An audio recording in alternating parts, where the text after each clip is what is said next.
Hey everybody, this is Christopher Mick at the Hudson Area Public Library. We are doing another of our Women in STEAM series, and excited to do these. We're getting into summer now. We've been doing virtual camps, and we're going to keep the interviews rolling. And I'm really excited to talk to our next guest here, Emily. We've been friends on social media for a while and have circled around a lot of the same subjects that I wasn't aware of until I saw Emily talking about them. And I think we were both did like a Major Tim's presentation on their website for doing some outreach stuff. So yeah, we're just going to talk about some different things. Emily does a lot of interesting projects with writing and podcasting and talking about space history and things like that. So we will get right into it and turn it over to you, Emily.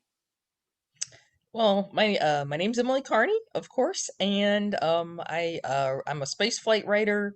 I have a blog on the National Space Society's blog roll. It's called This Space Available, and it talks about some things in space history. And I also oh good, sorry. No problem. It's been a crazy day. I also started a group. Probably my major claim to fame, I guess, is I started a group in 2011 called Space Hipsters on Facebook. It's a kind of a big tent group about a lot of things in space flight, and the group now has like 22,000 members in it. So yeah, we've got a lot of people in it now, which is kind of unbelievable. So that's really what I do, and I have a podcast as well. I have a oh god, I have a podcast called Space and Things, and I co-host it with Dave Giles, and we talk about a lot of different subjects. This week we interviewed Christina Corp, who has a organization called Space for a Better World. So we talk about a lot of different things. Yes, and it's a really good. I'll put all those links, by the way, in the description for the video, Emily's social media, and I'll put the links for the podcast in that because that's another fun one to hear the topics you do in full. Disclosure, I'm a member of Space Hipsters, so I've got my patch for Awesome. that. And then I'm also a member of the National Space Society. So Emily blogs for that. And then, yeah, she was doing an excellent program. I got to give a plug to. I'm rereading I got my new copy of The High Frontier um, Awesome. because the website put out a great new edition of it. And you did an awesome presentation for the National Space Society on that book and on his Thank you. life. And that was a lot of fun too. So how did you, I wanted to ask, how did you first get into kind of space history? Because I've always been fascinated by that, but I know you've really been a buff on that for a long time. And how did that come about, kind of writing about it? And Oh wow.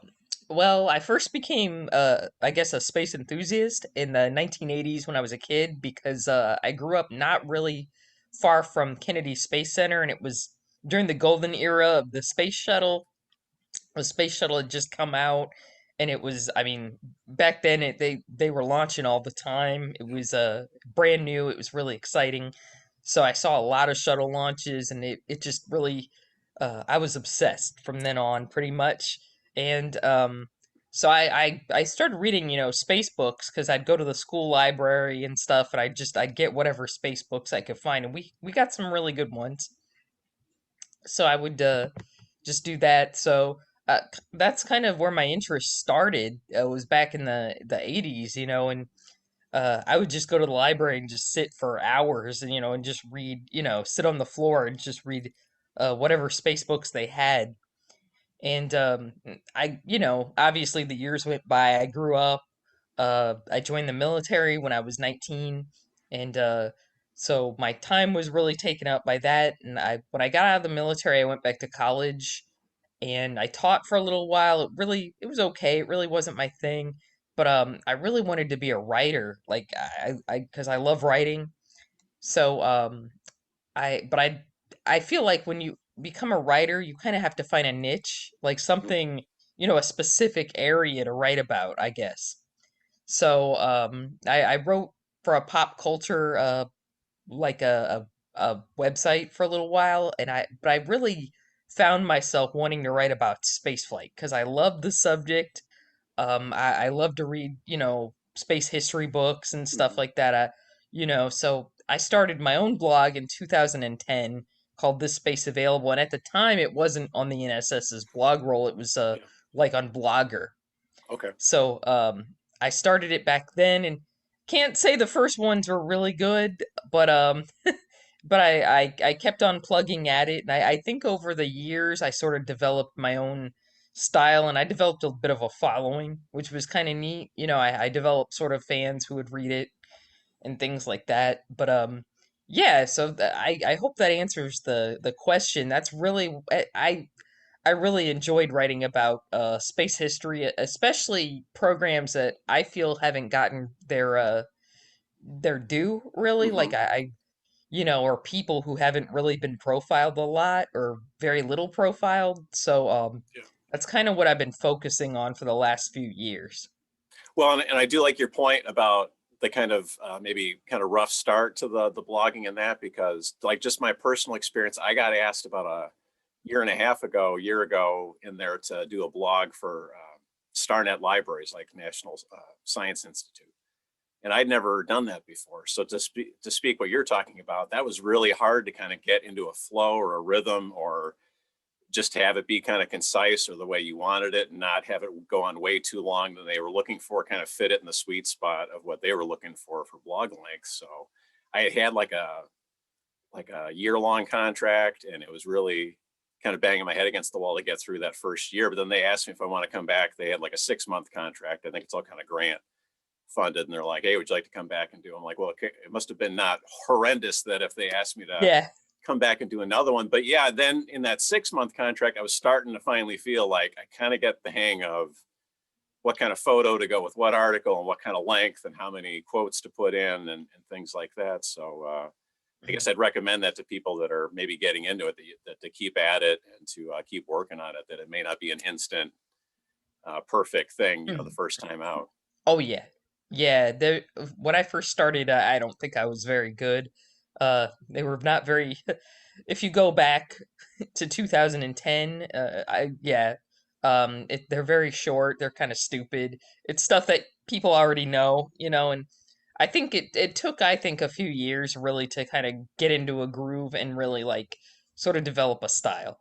Okay. So I would say probably by 2015 I was writing things that I was really capable, like where I could show my capability. Okay. So And then the podcast is kind of a newer thing for you, but it seems like you guys are having a lot of fun. Like when I listen in, it's you guys get into some great topics and have some great banter back and forth, and some guests that you have on sometimes and stuff. And it just seems like everybody's having a good time. yeah, that's another thing. Like we started it last September, a little over 6 months ago, and when it first started, oh my gosh, when it first started, Dave had already had a podcast about another about something else, and I'd been a guest on a few podcasts, but I'd never really done one before. And I, at first I was I'll be honest, I was scared to death because I was like I could be the worst podcast co-host in the world and not know about it until this thing gets dropped, like you know. Yeah. But within a few episodes, I think we sort of developed like we get I think I'm lucky. I have a really good co-host. We get along pretty well. I think we kind of blend very well our personalities on the show. So I think now we've kind of it's getting very like smooth, like when we record it's getting really smooth. We sort of really can we really vibe well together. So that's Yeah. another thing that I think I feel lucky because I think Dave and I have a good working relationship, and I'm not sure if everybody has that with people they work with. Hmm. But yeah, we I think we vibe really well, and people can tell that from the show that we interact pretty well together. And I think also I've gotten a lot better at reading the news, because at the beginning I think it sounded like, okay, she's reading the news, and like it sounds like you're looking at a paper and reading something, and I think Right. now it sounds a lot more natural. So those are things I kind of listen to when I listen to podcasts, like, okay, this person's reading something. So yeah, so I think it took a while, but I think we're sort of finding our groove as well. Well, and that's been a neat thing for me. I've talked to some other guests before, because I didn't do near as much on social media, until COVID kind of came in and changed the landscape for stuff. Yeah. Because I, with my educational nonprofit, I was used to going into classrooms, and I would do classroom presentations on a STEM topic, and my slide deck and handouts and things to share and pass around artifacts and that. And I would do things at the library and that. And then when everything kind of shut down, it was, okay, what do we do now? And so we kind of pitched this interview series to the library because we had girls lined up to do a girls who code camp and a girls in STEM camp. And that all got shelved. And I was like, okay, well, how do I keep the girls engaged that we're all excited for this and now it's canceled? And so I pitched this and they like, yeah, let's do it. And it's been great to have all the people that have been like, yeah, I'll be happy in an interview. And when can we schedule and that? Because at first I was like, I don't know about you, but I was like, nobody's going to want to do this. I'm in Yeah. Hudson, Wisconsin.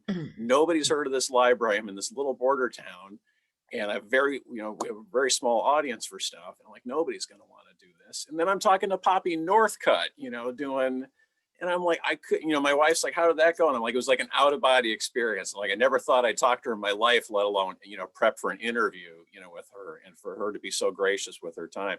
But I feel like everybody across the board has been like that, where they're like, let's do it. Let's make it great. What can I do for you? I can send photos, what do you need? And so it's been really, that's been a night. I know it's been such a rough year for everybody, but I've been really happy to be on that receiving end of everybody just wanting to help out and let's do it and participate.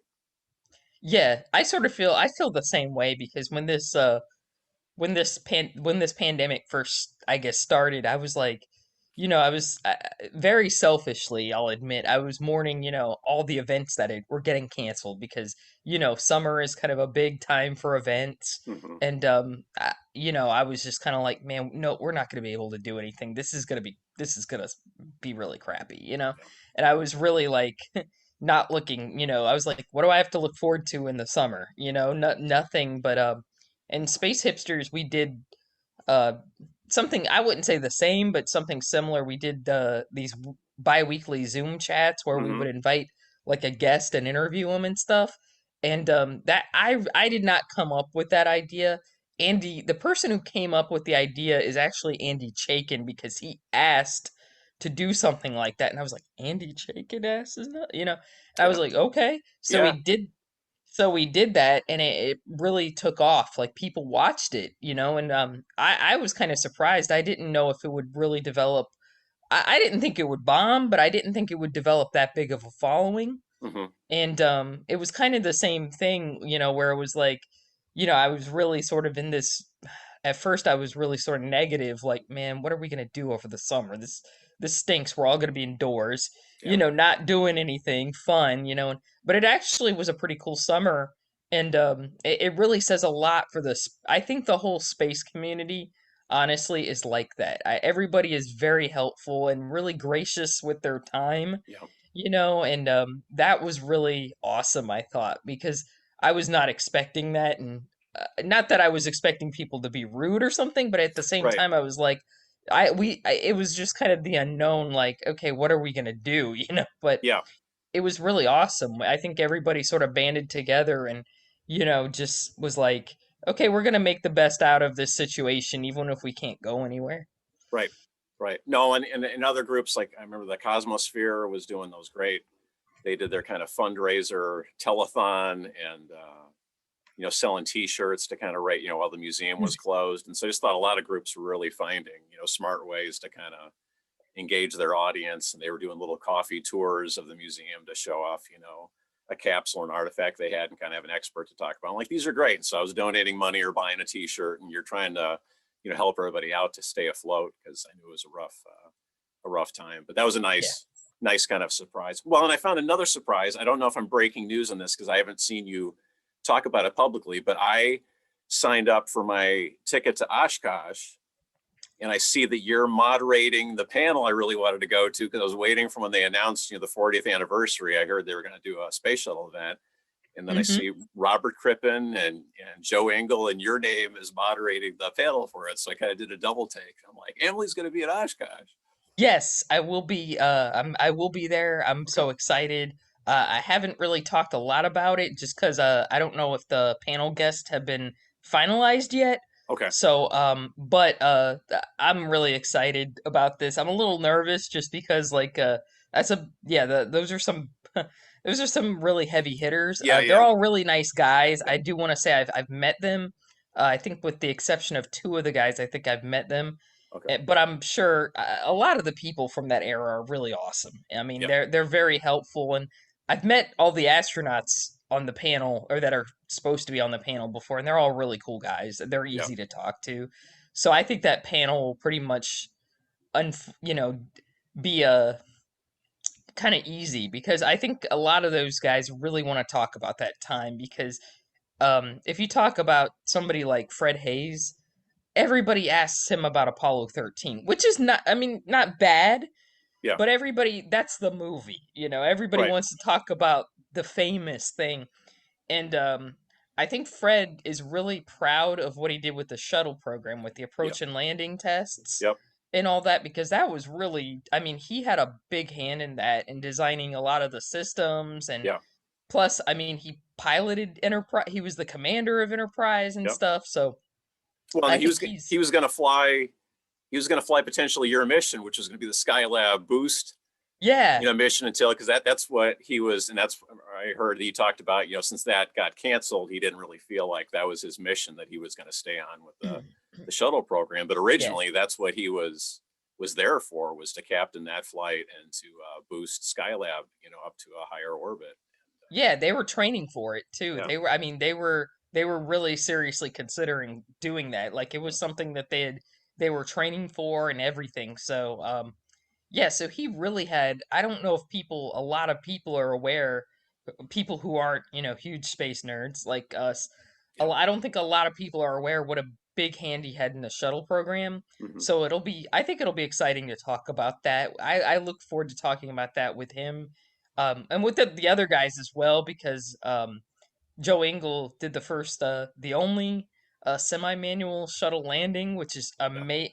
I mean, I can't even believe they did stuff like that in the Right. beginning. That is incredible to me, And mind blowing. flying an X-15 isn't shabby either. So I know, like this guy did every awesome thing you can yeah. like as if you like this guy is like the ultimate pilot. So yeah, I'm just very excited. I'm honestly honored that I was even asked. Yeah. So, No, I'm really looking forward to that, and that's why I was waiting, because I can, with my schedule, I can only make it out for like one day of the week long air venture, and I knew they were going to do a shuttle event from what they were talking about. So I kept checking the website. I'm like, what's the day? Because I got to buy my ticket and ask off for work, for that day. And then I saw it, and I saw your name there.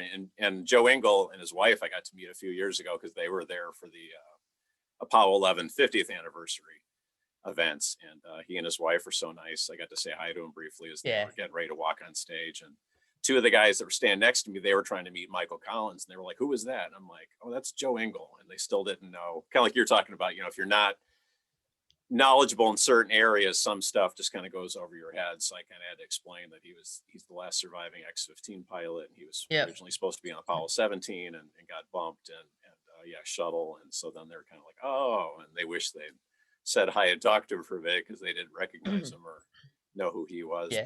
But they're A great. So legend. yeah, He's a so legend.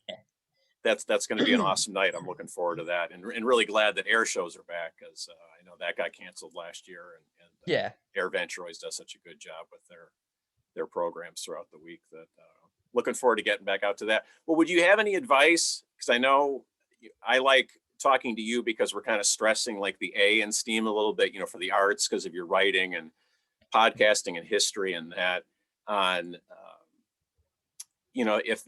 If they're interested in that end of the field of writing and researching and maybe doing shows or podcasts or articles or writing books and stuff like that, do you have any advice on your experience with these things, and a good place to start? Or is it just a passion for writing and reading and English and that the way through school? Or anything you'd like to talk about on that?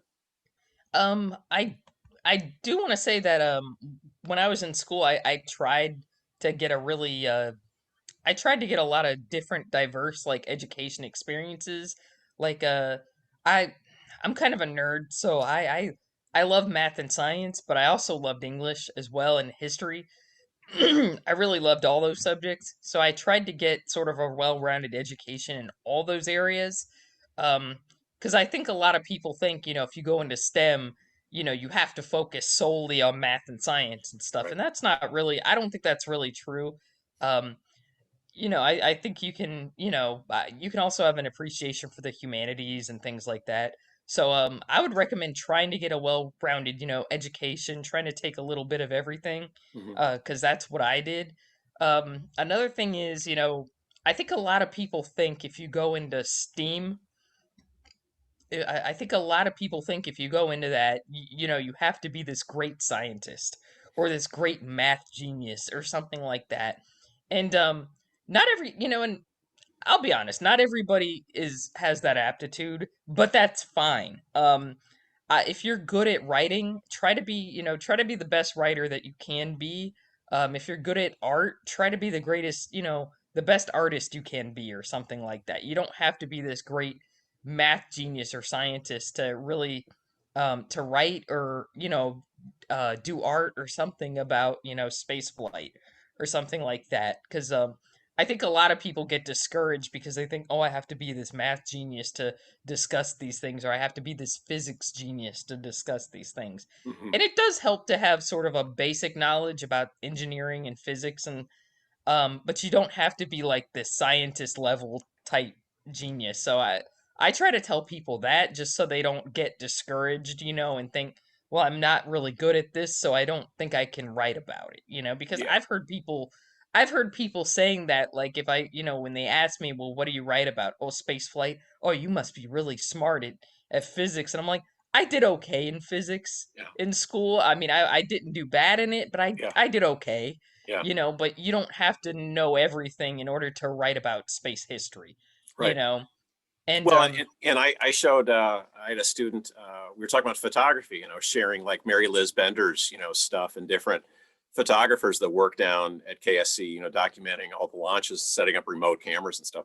And this kid was blown away because he had no idea that was a job you could do. He thought that was all just like official NASA people did those. I'm like, no, these people apply and they get a permit and they can set up their cameras, and then it's all their stuff. And then they're having to learn, the stacking photos and the editing software, and they'll record audio and yeah, video and put together these amazing things, which I'm seeing online.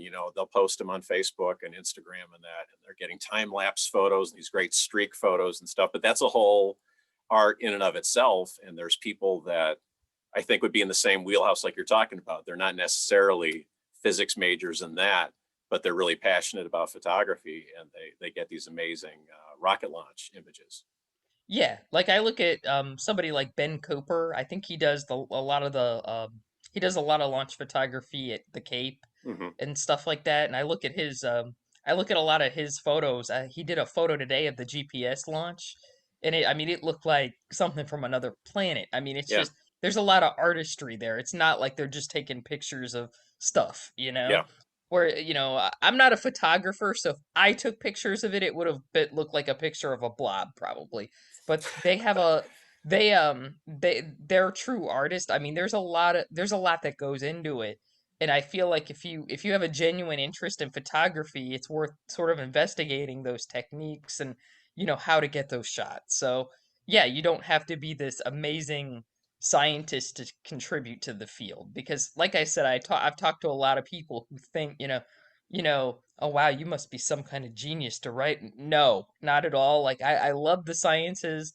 I I took science, a lot of it, but I can't claim some major genius disposition to them.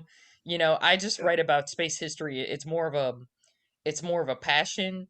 And my thing is, a big thing when you do profile people or programs, that are no longer around, that Hmm. are sort of part of space history, is that, try to talk to the people who were there at the time, anybody who was there at the time, to sort of get a flavor of, okay, what was going on, what was it really like, just set the scene for me, but try to rely on, a few sources maybe to sort of fill in the blanks for you. But yeah, like I said, you don't have to be, this amazing rocket scientist to do something that has something to do with space flight. That's Yeah. what I want to get across. No, yeah. Well, and I like your point you made just too. That's been kind of a side mission of mine with, I think we're starting to lose every year a lot of that Apollo generation of Yeah. engineers and astronauts. And so whenever I've had the opportunity, I've tried to get interviews or keep my transcripts of things, because I kind of look at it like it's a really unique opportunity to be able, when I'm presenting, especially to kids, to straight from the horse's mouth, give them that information, because it's not like a Christopher Columbus thing where they're reading some abstract and there's no photo and it's, all third person or whatever. I'm like, these are the people that, built it or went there and did it. And I'm, been lucky enough to get to talk to them and bring it directly to you. And that's kind of going away. And so anytime it comes up where somebody tells me, oh, these people worked at Grumman, during the LM days, did you want to, like, oh yes, I desperately love to, speak to whoever's available to do that, because, every year there's not as many of them around. Yeah, it's really kind of interesting you bring that up because when I was writing a series about Gerard K. O'Neill for the National Space Society, and for those of people who don't know who he is, he's considered the father of space settlements. Um, and he wrote a really awesome book called The High Yep. Frontier, and it was Earth Light published back in again. Yeah. 1977. And he's really considered like the architect of all that stuff. But I never got to meet him, obviously, while he was alive. He died when I was quite young, unfortunately, so I never got to meet him. So really everything I sort of knew about him when I was first writing about him was from like Space Studies Institute, like sort of their paperwork, Hmm. and sort of interviews with other people, like oral histories I'd find with other people. And I was like, and I was like, man, I want to find somebody who actually like met him or knew him or kind of maybe worked with him, and Hmm. had, sort of. So I sought out a few people who actually did know him, and last year I was like, man, there's this former astronaut named Phil Chapman who worked with him a little bit, and was sort of on the same cusp as somebody like O'Neill, like sort of was had similar interests. Hmm. And I was like, what if I got in touch with him? And at first I was like, no, he's not gonna want to talk to me and stuff like that, because he didn't really like to do interviews. So I was kind of like, okay, I don't know if this will. I kind of went back and forth for a day, like he's not gonna even talk to me, man. So finally, I was like, you know what? I'm just gonna email him. If he says no, whatever, Right. So I emailed him, and 2 days later, I get a response. Yeah, I'd be happy to talk.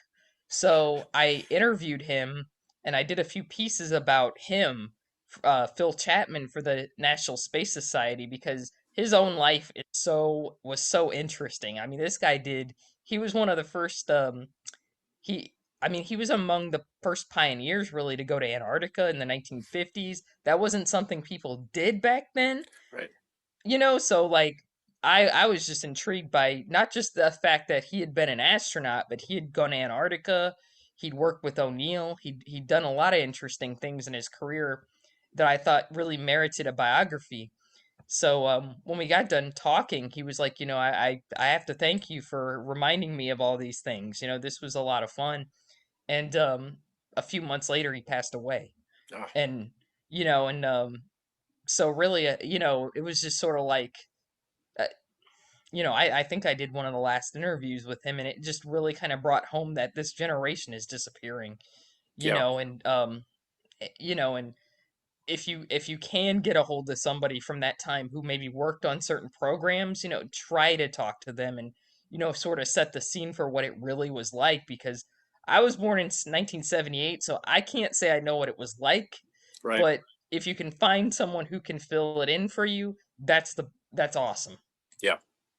Yeah. No, I had not exactly like you, but I was lucky enough. I got to interview Gene Cernan and Alan Bean by phone, but each interview was occurred about the year that they each passed away. Oh So wow. it was like I did the interview and was so excited, and then you hear about 9-10 months later that they passed away. And so very thankful I have the audio recording, and I can again make the transcripts from that and share that with people. But yeah, my favorite one from that, I still save the recording because Alan Bean, we've been emailing and whatnot. He gave me a number to call him at, and we had a prearranged time. And so I'm all, as you would be, I'm super prepared. I got all my notes there, and I'm like trying to do some deep breathing because I'm flipping out a little bit. And I call him, and I think he had something else going on. He was either on the other line or finishing something up. But my last name's Mick, and I love it because I call him at the exact right time. And he answers the phone. He's like, Mick. And I'm like, yes, sir. And he's like, call me back in 5 or 15 minutes or whatever he said. I'm like, yes, sir, no problem. But I play that back. I've got like that little loop of recordings. I just love his voice is so distinct. And he's like, Mick, call me back in 15 minutes. I'm like, yes, sir, Captain.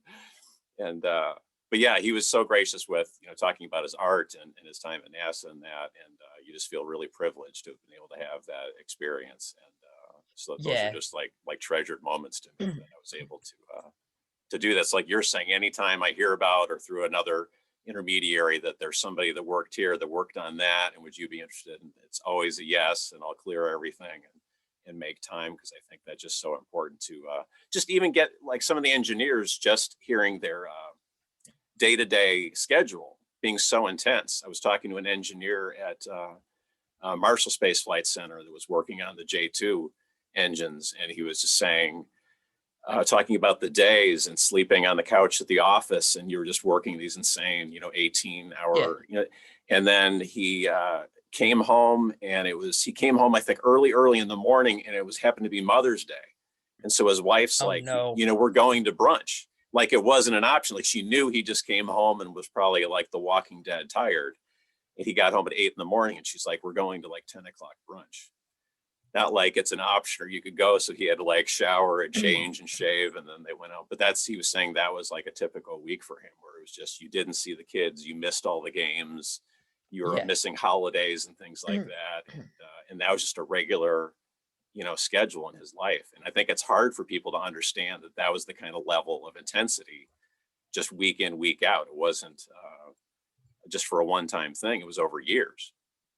Yeah, I was able to I've talked to Ed Gibson a few times, the Skylab Yeah. astronaut, and I, I kind of got the same because I didn't know, this is embarrassing.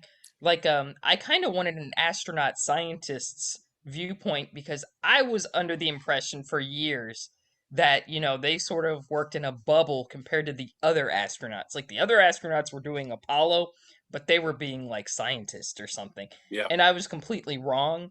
Um, Guys like Ed had a huge hand in Apollo, like the lunar missions. Even though they didn't fly on those, they contributed enormously to them. I know Ed was a Capcom, and he was involved in Apollo 12 and stuff like that. So I talked to him, and Ed was like, we were focused on getting to the moon. Like before the end of the decade, that was our goal, and we dedicated all of our time to it. We didn't have time to be scientists or do all this post grad research, the Yeah. stuff that most other scientists do.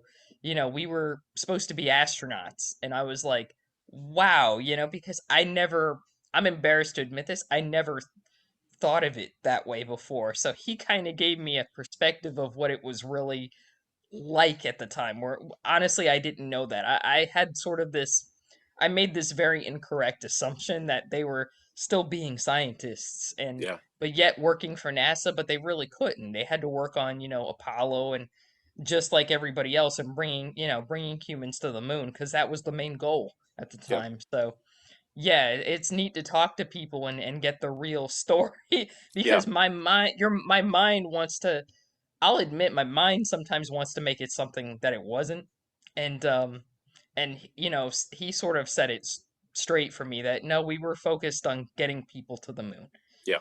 So, Well, that's why the history, I think the research is fun, that you do, because yeah. you kind of find these things that there's the glossy kind of surface knowledge of things, and then when you kind of plumb around, you're finding these stories and details that the Yeah, general public doesn't know.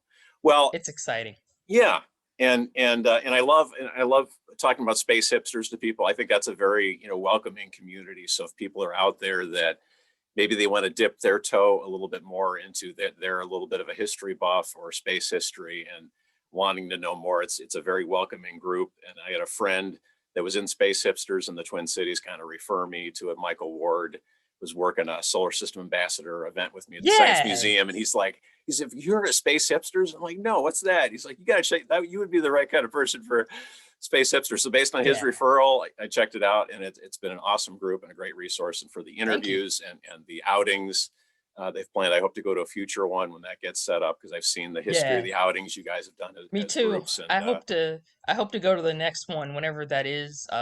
Because of COVID, obviously we've had to change a lot of things, so yeah, hopefully by next year, hopefully we'll get something yeah, set up because we were supposed to go to the Stafford Museum right. last year, and obviously because of COVID that didn't happen. Yeah, So yeah, it sort of upended everything, but it yeah, is what it is. So yeah.